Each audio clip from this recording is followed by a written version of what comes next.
నమస్కారం గురుగారు. ఆశీర్వచనం తల్లి.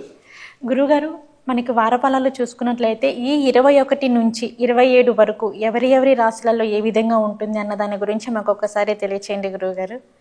శ్రీ మహాగణాధిపతయే నమః. ఐం మహాసరస్వత్యే నమః.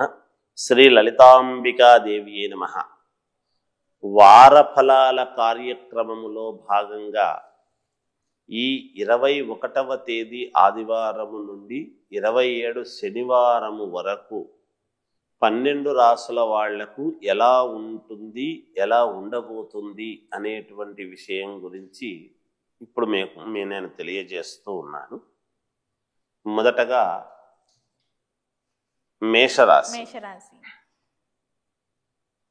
మేషరాశి వారికి ఈ వారము చాలా అనుకూలవంతముగా ఉన్నది. గ్రహస్థితులు చాలా అనుకూలంగా ఉన్నాయి.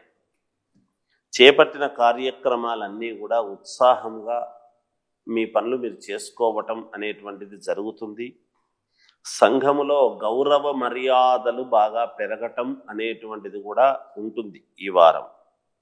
కీలక సమయంలో కొన్ని ముఖ్యమైనటువంటి నిర్ణయాలు తీసుకోవటం జరుగుతుంది. పలుకుబడి కలిగినటువంటి వారితో పరిచయం ఏర్పడుతుంది ఈ వారం అనేటువంటిది తెలుస్తూ ఉన్నది ఉన్న గ్రహస్థితుల యొక్క దృష్ట్యా. విద్యార్థుల కష్టము ఫలించి తీరుతుంది గాక.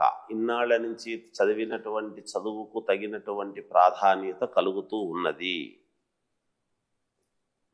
నూతన వస్త్రాలు, ఆభరణాలు కొనుగోలు చేయటం లాంటివి ఈ వారం జరగవచ్చును. సకాలములో మీకు కావాల్సినటువంటి వ్యాపారంలో పెట్టుబడులు పెట్టుకోవటం జరుగుతుంది గాక. ఉద్యోగులకు అధికారులతో వివాదాలు ఏమైనా ఉంటే ఈ వారము తప్పకుండా ఆ వివాదాలు తీరటం మేలు చేస్తాయి గాక.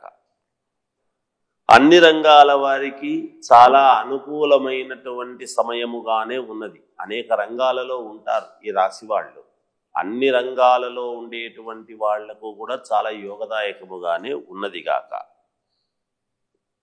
ఈ చేపట్టినటువంటి ఈ పనులన్నీ కూడా ఈ వారము చివరిలో 1-2 సార్లు ఆలోచన చేసుకుని మీరు పూర్తి చేసుకోవటం జరిగి తీరుతుంది.